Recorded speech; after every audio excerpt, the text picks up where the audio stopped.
Public Affairs and Communications, and it is my pleasure to moderate this next panel entitled Media, Activism, and Equal Future for Women and Girls.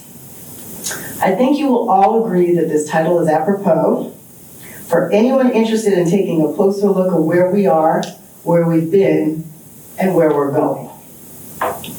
We have some pretty #boss pioneers and leaders in their respective fields here with us today to share their insights and drop a lot of knowledge on us about what they've done from their respective experiences, and they're going to guide us through an important conversation.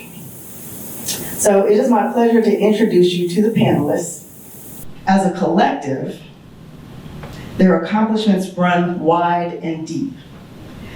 With the help from them and the questions that I know we'll get from the audience, we're going to help unpack their knowledge. I'm just going to do a quick intro of each of the panelists, as I know that the full bios are available on the WWF website, but I just want to make sure that we know who we're speaking with today. So I'm going to start with Sue Unerman, after all that practicing. So Sue is the Chief Transformation Officer at MediaCom, which is part of WPP Advertising Network. She's the author of Belonging, which is the key to transforming and maintaining diversity, equality, and inclusion at work. And The Glass Wall, which promotes success strategies for women at work and for businesses that mean business. Please give an applause for Sue. Seated next to Sue is Marjan Neshat, who is an Iranian American award-winning actress working in theater, film, and television. Marjan recently won the Sam Norkin Off-Broadway Award for playing 3 overlapping leading roles about strong women living in the Middle East, and she is now about to embark on rehearsals for a one-woman show at the Vineyard Theater off-Broadway. Let's give Marjan. Seated next to Marjan is Adrianne C. Smith. She is the Senior Vice President and Senior Partner and Chief Diversity and Inclusion Officer at FleishmanHillard. Adrianne is the founder and visionary of the Cons Can Diversity Collective. It provides access and exposure to young adults of color, underrepresented communities, to global thought leadership, conferences, and creative spaces. So advertising, marketing, innovation, technology. Her story, not history, but her story is she's a herstory maker. She created the first standalone equality, diversity, and inclusion beach at Cons, and it was called the Inkwell Beach, which is famously named after the Inkwell Beach in Martha's Vineyard. Let's please give Adrianne.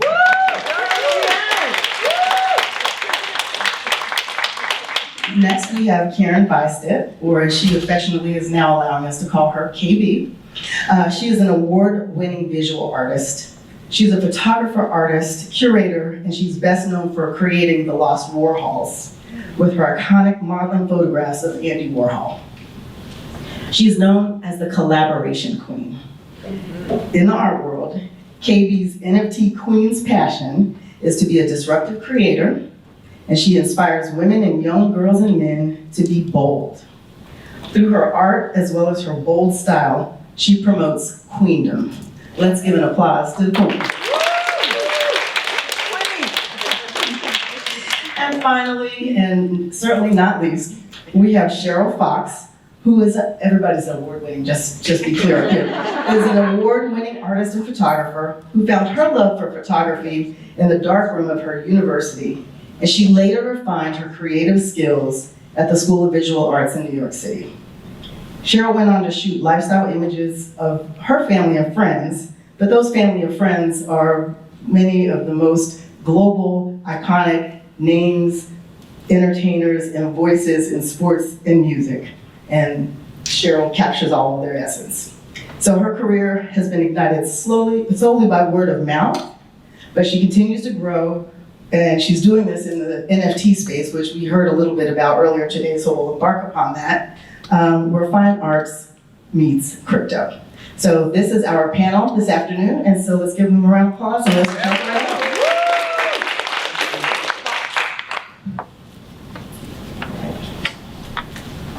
So I'm gonna start with just a general question. And this question seems like it should be the last question, but I will just jump right in and just ask, and anyone can jump in, so I'll just put the mic in ready. So the question I have is, what do you think the entertainment industry or the arts community, corporate advertising, what can we do to help bring about meaningful change towards empowerment of the women sitting here today and around the globe? And anyone, we'll just start with Sue. I'd like to jump in on this because actually I think this has been something that's maybe been missing from the conversation so far today, although it's been a brilliant conversation. But we've been talking about how stuck things are, how long things are taking, and I think culture is actually the key to unlocking that. And that's both the artistic culture, amazing women on this panel today, but also commercial culture that's created by advertisers. And things have changed a lot. So when I was a kid, detergent manufacturers basically only said, you are not a proper mother or woman if you do not use our product. You know, your kids' clothes are going to smell. It was every single beauty advertiser was saying, unless you're perfect, then you know, you're rubbish. That's not the agenda now. There are lots of advertisers who are making strides, whether it's Ariel's Share the Load campaign, which is about getting men to take their fair share of housework, whether it's Dove's campaign for real beauty, or their stunt where they turn their pack grey in support of the Canadian anchor woman that was apparently fired for having grey hair. So advertisers are taking those steps. We need to do more, but I feel as though there is not one major responsible organisation that I talk to that does not have responsibility on their agenda, and it's all of our role, I think, to ensure that they follow through with that. I think one of the key things that you asked is meaningful change. I keep talking about this in terms of, you know, what is diversity, what is inclusion, what is, there's sort of an incentive now, it seems in my field, to hire diverse actors. And I often get told, well, you know, Iranian doesn't quite fit our quota, you're not quite diverse enough. And I always question, like, is that the color of my skin? Is that my story? Is that where I come from? And so there's a huge disparity, I think, in terms of doing things for your numbers and for your pocketbook versus doing things because they actually will bring us all closer together. And I also think, you know, within that, if you're hiring women because it's a diversity quota, I feel like when you do that and you don't let them do things their way, it doesn't really change the needle. It doesn't bring about meaningful change. It's just for numbers. And so I think a lot of it is, if you're gonna hire people, hire them, but then let them do things their way. Let them take a risk and have their voices be different than all, like, the formulas of what's come before.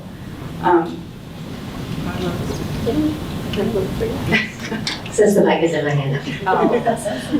So I work for a communications company, a PR firm, FleishmanHillard, and one of the things that we do is we story tell.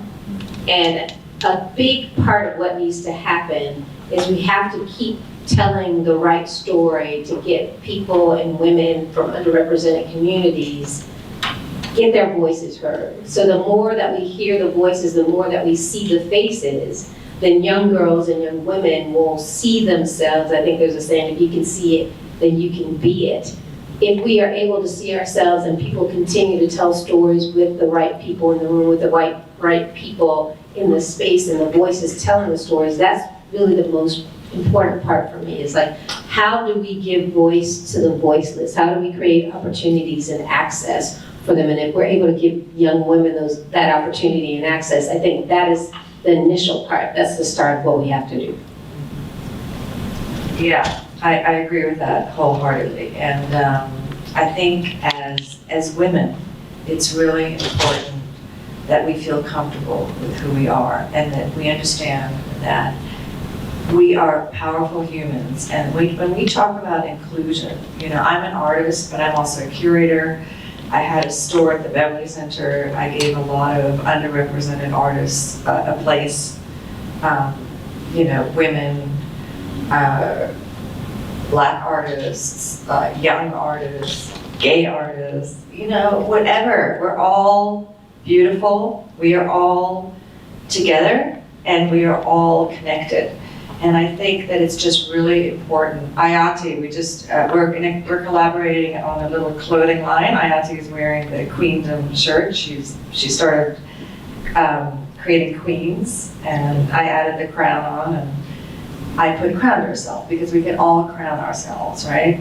But she looked at my Instagram and she saw how out of the box I am. And she just said something loud. You don't have to be a queen to marry a king. Okay? We are queens and we are good on our own. And I think that in advertising and the way we show up in this world as women, that's what's important. So that's my take. And I agree with you ladies, of course, and Adrianne, I totally agree that it's the point of view. So depending on whose point of view the story is being told, that's the only way we're gonna change the narrative. And like, no matter where you go, whether you're in school or you're somewhere else, the society has put certain things forth and embedded them in the culture, so we're all to think and act a certain way. So in order to change that, we're gonna have to go to the underrepresented people whose voices haven't been heard in order to bring change about. I think it's a whole new remix, in other words. Well, with that, I just, we listened this afternoon in each of this discussions, there was something that talked about policy, right? And then I think it was the last session, Megan talked about how her daughters see girls in a different way because of what we're seeing in social and in advertising. And so the question is there, from each of your seats, or be it entrepreneur, artist, corporate, what policy changes? Like what can we be doing? And what can this group out here be doing? And what could the folks be doing that are watching this live stream or watching our hashtags? How can we make an impact to change the way we are viewed and give us, an equal opportunity? Since I have it, I'll start. But honestly, I do believe that you have to change. I mean, like they say, the fish rots at the head. But essentially, you have to change the way everything has been done, which is going to be really hard because for a lot of people it works. And then there's I feel like this is the same reason why COVID happened, was because the global reset, like half the people were like, oh, the world is upside down. And for me, the world was turning right side up. So I do believe that it all depends on who's hiring, who's leading, and the messages that we're putting forth. If we don't change the narrative and don't change the messages, which means at some point you have to change the people that are in charge. So, or you have to bring other people in to tell the stories, and I think it's just change. Like everything has to change, and that starts with people. Change starts with one person. We're all able to change lives. There was a young girl on the panel before who's a TikTok. Social media is amazing, and we can change through social media. And by the way, TikTok is the largest growing platform on the internet right now. And I have another beautiful girl who wasn't able to make it today, Paris, but she's got 2 million followers on TikTok.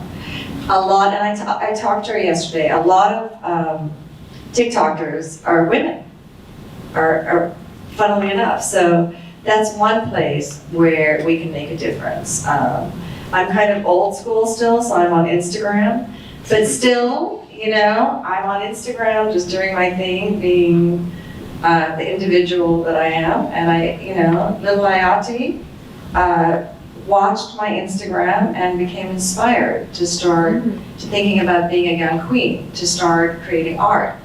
So through social media, I can't talk about corporate, but as an artist, I can talk to you about what a huge difference just one person can make by just being authentic and just putting out who you are to inspire.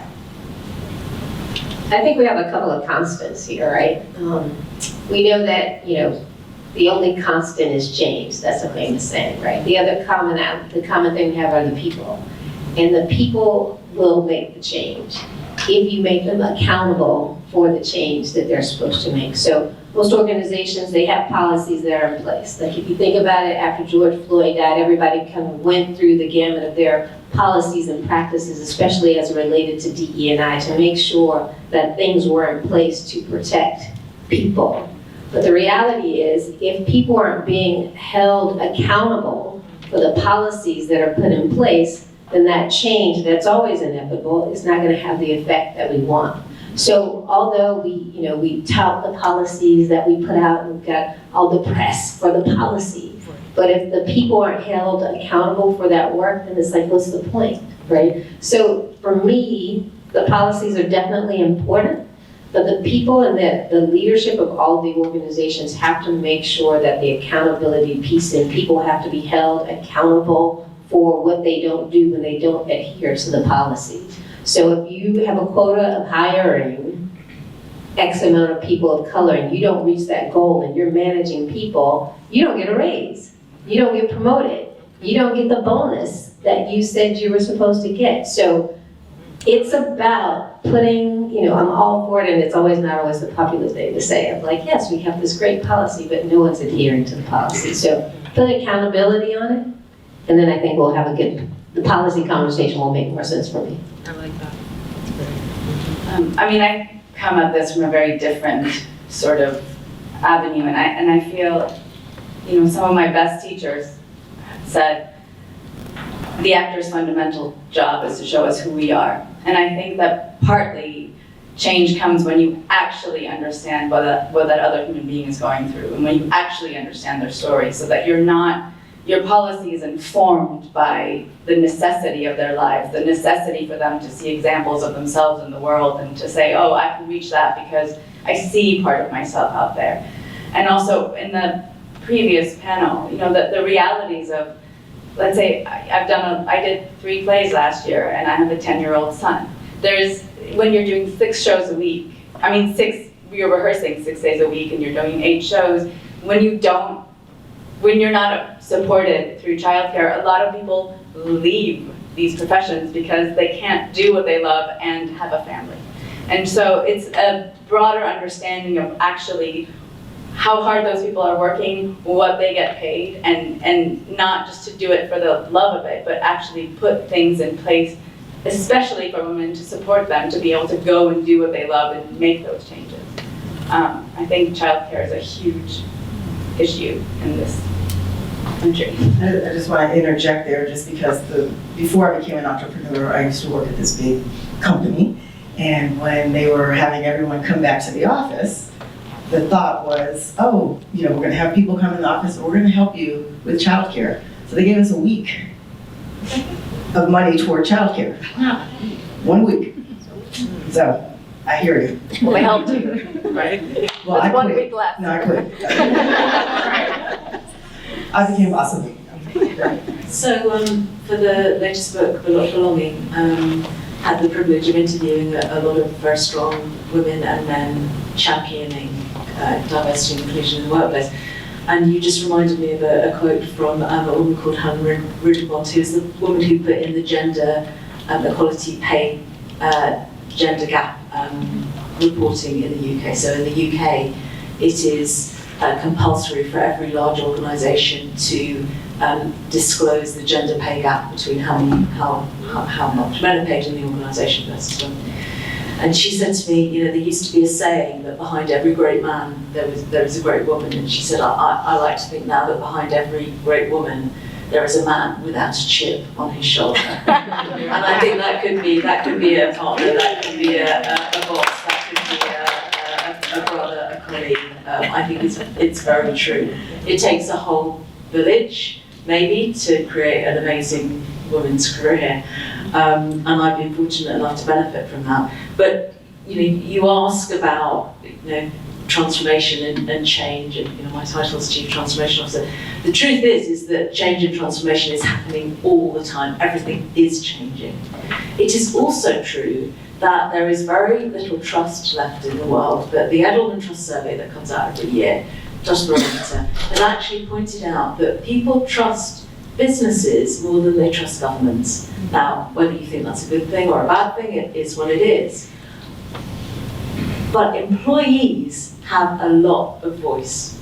So I have faith in the fact that many employees now, particularly Gen Z, the younger generation, they come into the workplace and they are not prepared to put up with the cliches and the traditions that perhaps I did when I joined an organisation. I kind of joined and thought, some things here don't seem very fair. I've been in work for more than 30 years. I think young women are coming into organisations now, young people are coming into organisations and going, these things aren't fair, this is not acceptable. And I think more strength to them. But in addition, all of us that are working need to challenge, we need to make demands. We have a process at MediaCom I'm very proud of, which is called inclusive planning. And what we do is we look at every single one of our clients' businesses and we say, not just how do we grow the number of products that we sell, but who's buying them? Who's being left out? What could we possibly do about that? Are there things that we could do that actually would make a difference? And certainly one of our clients, Tesco, did a campaign for Ramadan that featured Ramadan in big posters, public advertising, probably for one of the first times for a brand like that. And those things do make a difference. So I am optimistic. I'm optimistic that things will change. But I do want to also say it's not just about advertising who's in front of the camera. It's not just about in plays who's on the front of the stage. It's also about who's directing, who's filming, who's working behind the scenes. And there is very little accountability there at the moment. So back to your point about accountability. Now I'm involved in an organisation called Answer for Change, which is working to bring accountability to those questions. But I think we all have to ask those questions. And I like that idea that, yes, it's 2022. It's time that we should be saying, where is the 50-50? Not, oh, well, do you know what, we've done really well because we've got the share of women on the board up to 25%. Well done that organisation, but we've been 50% of the population forever. So you're passing the mic to Marjan, so I'm going to ask Marjan a question. So we're going to go from the stage, and then we're going to go to the members. So, question for you, Marjan. You talked about the play that you just did where you roles, and how has your experience as an actress helped you be a voice for those that are following behind your footsteps? And is there anything about your childhood or your where from whence you started that has shaped who you are today, and how can you impart that on Luca's daughter and your son and my daughter and other daughters? Wow. I think I immigrated to America when I was 8, and it's crazy. I don't know who has been following, but in the last week, there was a young woman in Iran who was picked up and because she wasn't wearing a hijab, and she was picked up by the morality police, brutally beaten, and is now dead. And the inciting incident for us leaving the country was that I was 7 going to a swim class that my sister, who was 6 years older, was taking us to, and a van pulled up and they're like, come here, your button's not, and I thought, we'd heard these stories about girls getting picked up, my parents weren't religious, and I fell to the floor and started screaming. And I think the only reason they let her go is because I had no chaperone. And I think I see this woman and I go, that could be us, that could be our daughter. And when I did 3 separate plays, but it's a very complicated thing because I think your DNA, your life, your experiences inform everything you do. And I've tried really hard and I've been lucky that I've had such good writers. One of them is here, but we've had panels and people come. We did a play about Afghanistan, and they're like, well, it seems like the two women in this play are the strongest. And I'm like, well, isn't that usually the case? You know, that there's a thing of reporting the news, and what I try and shy away from a kind of trauma porn of saying, let's show these women in their worst possible circumstances. I think it's absolutely necessary that we know. But within that, like inside that woman who just passed away was, I'm sure, a very strong, very sassy, very vibrant, very colorful, very dynamic person.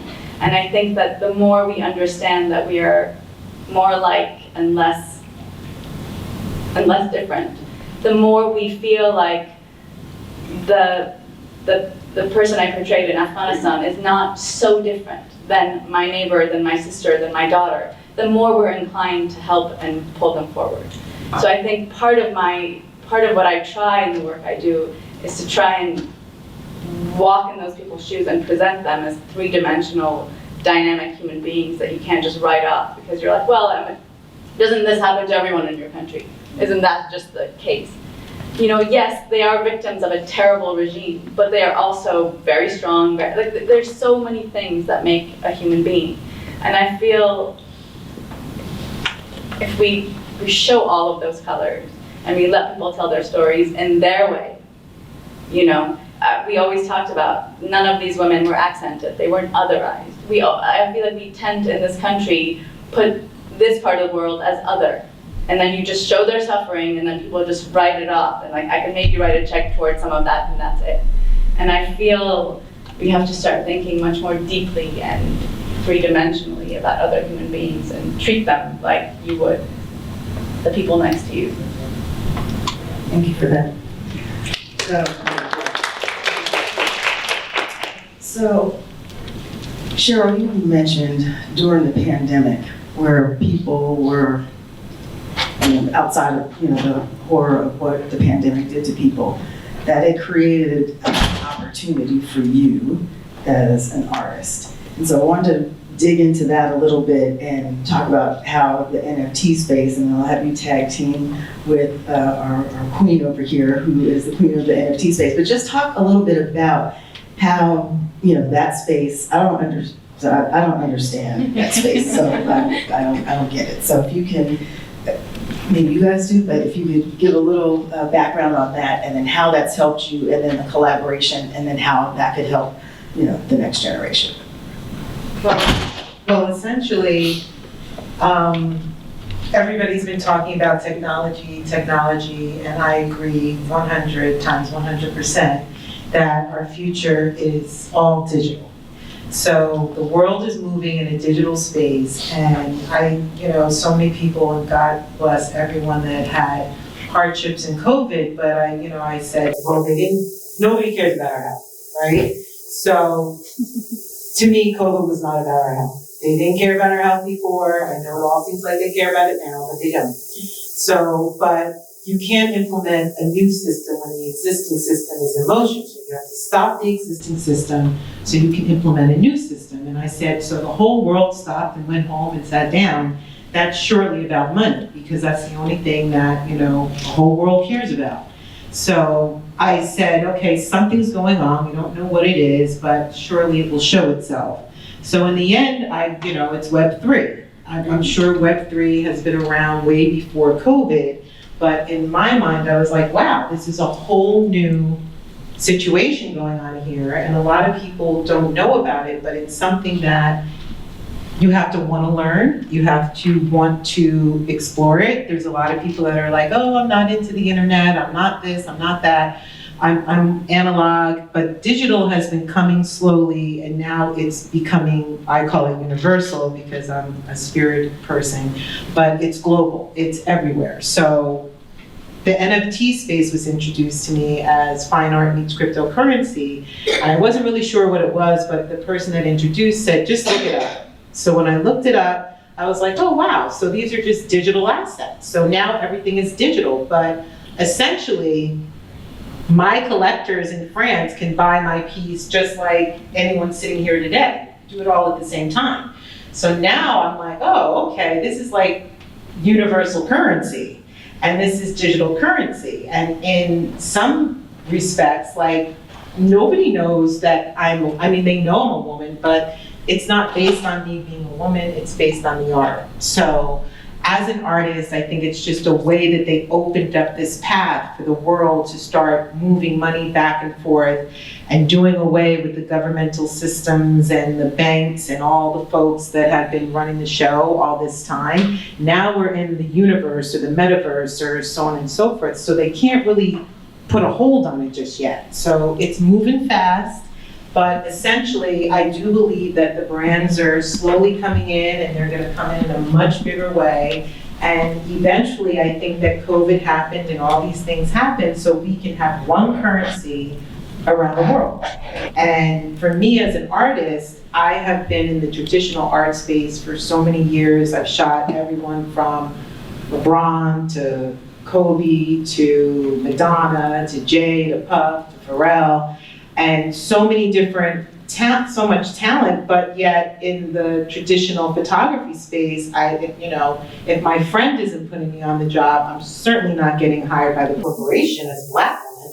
So when I was able to move through Web3 as an artist, and I minted my first collection back in December, and I was represented by a company that was brand new that represented underrepresented artists, and they were looking for an artist that nobody knew and wasn't huge in the space and was underrepresented. And I said, oh, well, I have all of this. And I couldn't even mint it before it started selling out. And they literally did like 2 days a day of press before it. So it wasn't like it was running, it was the day before. And when I started to mint, people just started to buy. So I was represented in that moment, and I was represented in Web3, and I've been represented in a space in Web3 where I can represent myself as an artist and touch people all over the world in a way that I would never be able to. And it's like a community of like-minded people, of smart, brilliant, intelligent, and talented people that I can just go on my Twitter space and have a great conversation like, we are here, where I would never be able to do that in traditional photography, or I could call the company all day long, but unless my agent called and got me the gig, I'm not getting the gig. I'm not, and my work is at a couple of fine art galleries, one in Beverly Hills, and it's also here in New York, but I used to look in that gallery window 26 years ago before my children were born and wish to be in that gallery. I'm in that gallery now, but we sold your Rihanna piece, and I'm like, oh great, and I'll never know the collector though. Do you know what I mean? In Web3, I know exactly who bought my piece, and everybody can see who bought the piece, and they can see what they, paid for the piece and everything. So it's just a great community where I think right now it's art, because art is easy, but trust and believe. This is the new way of the world, people. And if you're not into it, I suggest you Google it, get involved, because all the brands, in a minute, you're gonna be buying everything with cryptocurrency. Trust and believe. Wow. Okay, well, that was my crash course 101. That was amazing, Cheryl. Aren't I the one who told you about NFTs? You're not, but But almost. But I got you into it somewhat, right? I was into it before you. So what Really? I was gonna say Oh, I is didn't know that the two, both Cheryl and KB, do have some history and an opportunity. So I want you to just talk about your involvement and just how you two met and. She has represented me as an underrepresented artist, and with her, she had a space in the Beverly Hills, Beverly Center. The Beverly Center, which is the main mall in Los Angeles. And my little nephews introduced me to Karen, and all of a sudden she was like, oh, take the store for a week. So I pulled in all my work and I was able to display it at the Beverly Center, and then they put it on a huge jumbotron that was like 3 floors tall. 80 feet tall. And I was like, for me, that was more than amazing. Yeah. But that's the importance of women helping women and bringing others along, so congratulations. Well, the Beverly Center invited me in because I had the Lost Warhols, and then I just happened to be and learn, even through COVID, I had cancer for a year, that I was an amazing curator. I just have very diverse, interesting taste, and yes, I bring in underrepresented underrepresented artists, but I also bring in artists who I think are incredibly talented. And I like diversity in art, diversity in fashion. I just find it exciting. And so I created a very exciting space. And, you know, little Andy, yeah. Well. Okay, let's talk about the metaverse, because I'm also very, very excited, okay? It's not just NFTs, it's Web3 and it's the metaverse. So that's where I think we're going. I think we're gonna have these spaces. We have things like Sandbox, what's the other one, Decentraland, where people are creating spaces and they're going to be galleries within those spaces. And I'm hopefully going to be working on a project with Rupa Dash. Where is she? Rupa Dash, head of the World Women's Foundation and our hostess. Thank you so much.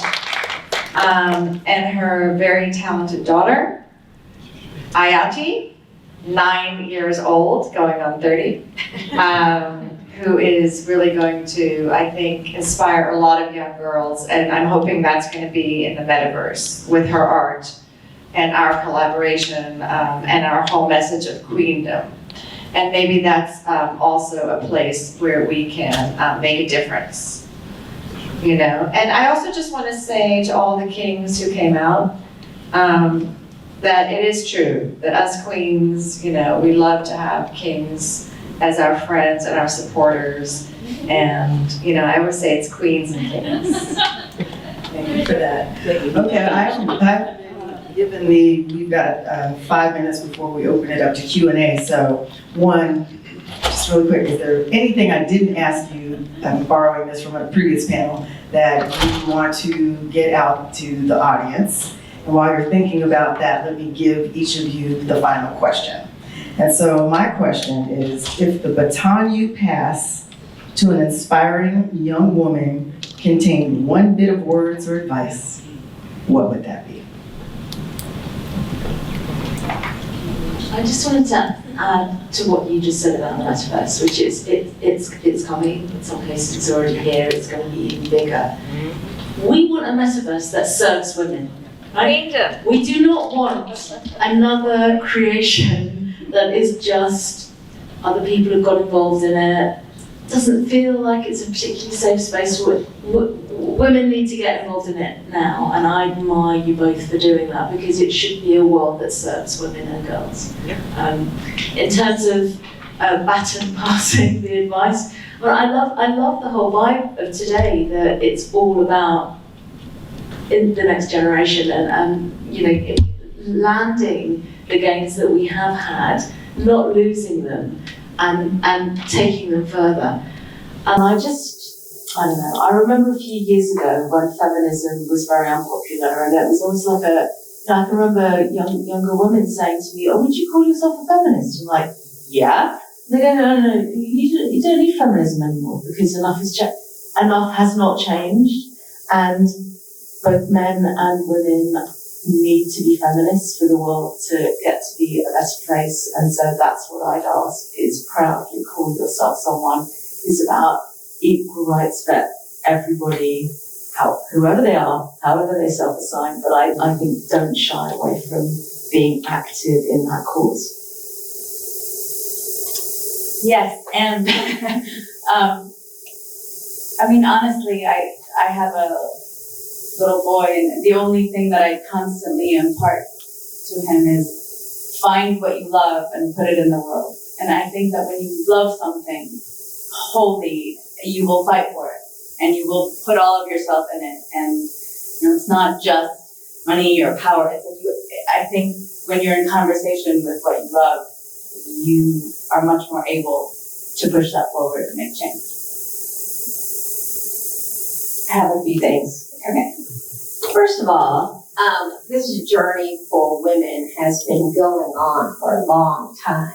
Women being advocates and activists, and you know, finding accomplices for us in this movement has been happening since the days of Moses, if not before, when Zelophehad, you know, had 5 daughters, you know, and they had to fight for their inheritance. That's a story in the Bible in Numbers 27, I think. So I just learned that this week, so I'm super inspired by it. But, you know, those 5 daughters fought for their inheritance. So we've been fighting for that long, it's a journey, right? So we can't just give up when we get one little cookie or something.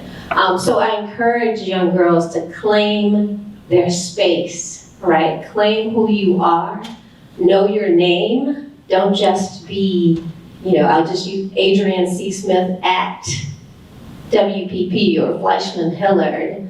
Be Adrianne C. Smith, so when people know you, they know you for your work, and know you for what you do, for the human being that you are, for the love and generosity and grace that you've given them. Let them know you, so when it comes time to building something amazing, your human connection and not your company connection gives you the opportunity to grow and build something that's sustainable. And the final thing is that I'll say is, how many of you saw Cheryl Lee Ralph in her acceptance speech? Yes. If I had a singing voice, I would sing what she said. I am an endangered species. But I'm not a singer, so I won't do that. But she said, I am an endangered species. So women, but I sing no victim song. I am a woman and an artist, and I know where my voice belongs. So young girls, women, know where your voice belongs. Claim your space, don't be afraid, just show up and show out, and the rest will be history. So beautiful. And that's really it, just show up, be who you are. Us women, I don't think that we need to be complacent and we don't need to accommodate all the time. We've learned, like I had a very strong mother and she did amazing things, but also as a woman, I saw her struggling to behave a certain way because she was a woman, And literally a year ago, I just showed up one day to this coffee shop with my little dog in LA. It's called Il Cafe. And I had this revelation. And it was like, you know what? It's okay. I could be the bitch. I'm okay. I am okay being the bitch. Okay? If I need to express myself a certain way because someone is not acting correctly and I'm doing it in a very direct way, just as a man would, I'm called a bitch. That's fine. And that's what I feel now. You know what I mean? We women, we just need to be strong. We need to be ourselves. And we do not need to kind of be extra sweet or go around or, no. I'm not saying be a horrible person or be mean, but I'm just saying be powerful. This has to change. And I think most men are okay with it.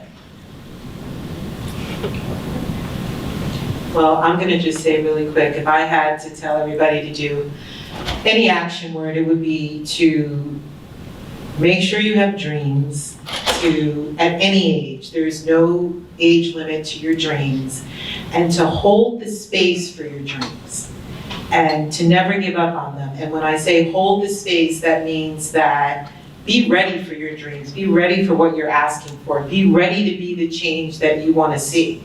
So you can't just point at the next person and point at that person. You have to be ready, and you have to make space for that. Like a lot of people ask for things that are way up here on this vibration, but they vibrate down here really low and sad and all these things and wonder why they're not getting what they want. They're not getting what they want because they're not holding the space for what you want and making room for it. So just make space, believe in yourself, and I'm sure it'll manifest at some point. Can we give the panel a round of applause?